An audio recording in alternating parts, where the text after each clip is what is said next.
오늘은 8월 20일 화요일입니다. 이번 주 첫 거래일 미국 증시의 주요 지수들이 일제히 상승 마감했습니다. 이번 주 잭슨홀 미팅을 앞두고 시장은 특별한 호재 없이 장 초반 숨 고르기 장세를 연출을 하다가 시간이 지나면서 상승세가 더욱 강해졌습니다. 연준의 연례 정책회의 잭슨홀 심포지엄을 앞두고 제롬 파월 연준 의장이 기조 연설에서 시장 친화적 발언을 할 것이란 기대로 미국 증시 일제히 상승했습니다.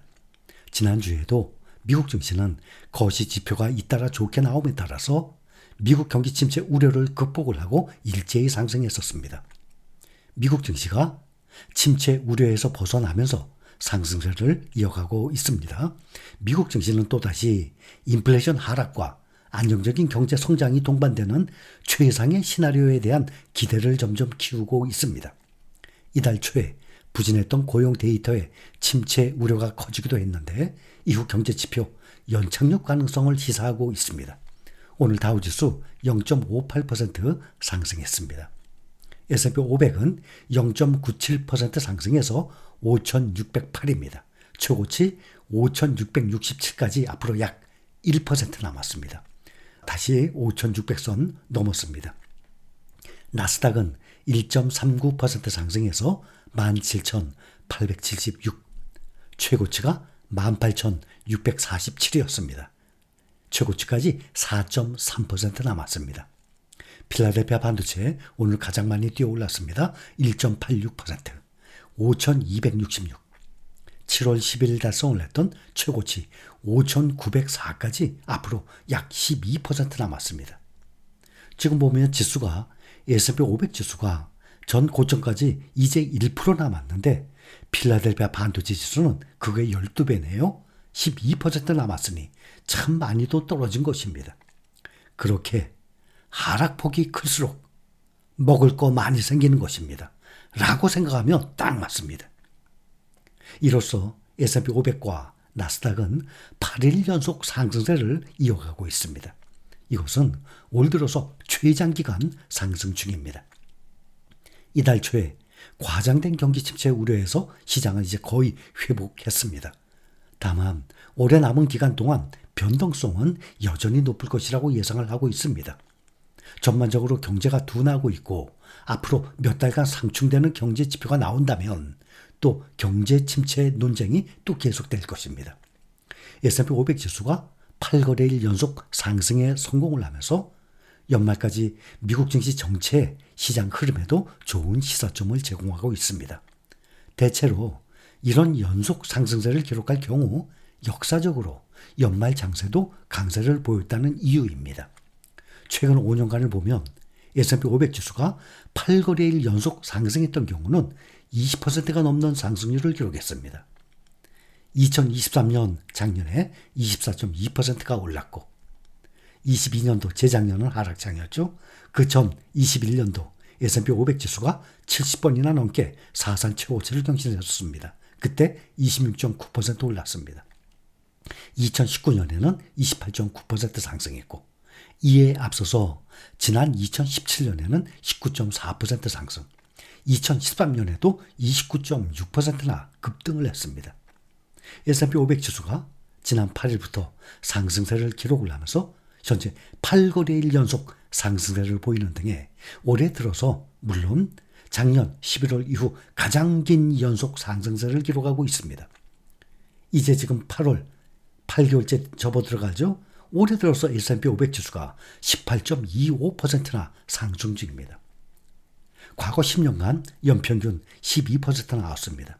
100년간 9에서 10% 나왔습니다. S&P 500 지수가 지금 그거의 2배 18.25%를 지금 연말이 아니라 이제 8개월 지나가고 있는데 벌써 18.25%나 상승 중입니다.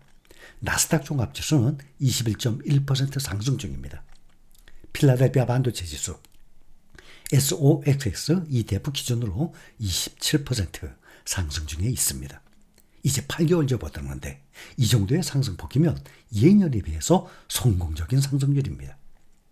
시장에서는 오는 금요일 파월 의장이 잭슨홀 심포지엄 기조 연설에서 시장에 친화적 발언을 할 것이란 기대를 하고 있습니다.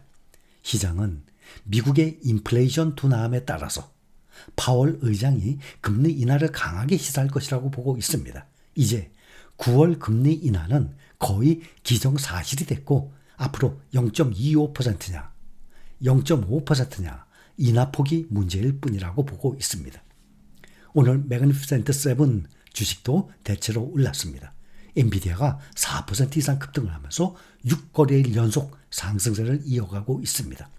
테슬라도 3% 이상 오르고 4거래일째 상승 중이고 알파벳 2%대, 또 마이크로소프트, 메타, 아마존 다 올랐습니다. 그런데 시가총액 1등 애플만 0.07% 마이너스로 마감했습니다. 특히 반도체는 골드만삭스의 매수 추천으로 엔비디아가 4.35% 딱 $130까지 올라왔습니다. 엔비디아가 급등을 하는 등 대부분 상승해서 반도체 모임 필라델피아 반도체 지수도 1.86% 상승 마감했습니다. 엔비디아 주가를 보면 최고가 135.58달러였습니다. 여기서 98.91달러까지 27%나 하락 후에 다시 오늘 130달러까지 8거래일 만에 31.4% 상승했습니다. 27% 떨어졌는데 지금 31.4% 더 크게 올랐죠? 그런데 최고가 아직 더 있어야 됩니다. 앞으로 4.3%가 더 올라야 135.58달러 최고가 넘어갑니다. 엔비디아 주가가 종가 기준으로 130달러 선에 오른 것 지난달 20일 이후 약 한 달 만입니다. 엔비디아 주가는 새로운 그래픽 처리 장치 블랙웰 출시 지연과 경기 침체 우려 등으로 지난 7일에는 100달러까지 떨어지기도 했습니다. 아래까지. 그러나 이후 저가 매수가 이어진 가운데 오는 28일 실적을 앞두고 투자 회사들의 호평이 주가 상승을 견인하고 있습니다. M7 빅테크 종목들은 애플만 약 보합세를 기록했을 뿐 나머지 6개 종목 모두 올랐습니다. 애플은 0.16달러, 0.07% 하락한 225.89달러 마감했습니다. 시가총액 아직 1등입니다. 3조 4,300억 달러입니다. 시가총액 2위와 3위가 지금 바뀌었습니다. 엔비디아가 28일 실적 발표를 앞두고 오름세를 계속 지속하면서 시총 2위 자리에 올랐었는데 엔비디아는 초반부터 마감 때까지 꾸준히 상승한 끝에 결국 4.35% 급등 130달러 올랐었습니다. 마감가 기준 시가총액 3조 2천억 달러를 기록했습니다. 마이크로소프트는 0.73% 상승했습니다. 엔비디아의 시가총액 2위 자리를 내줬습니다. 엔비디아가 3조 2천억 달러, 마이크로소프트는 3조 1,300억 달러를 기록을 했습니다.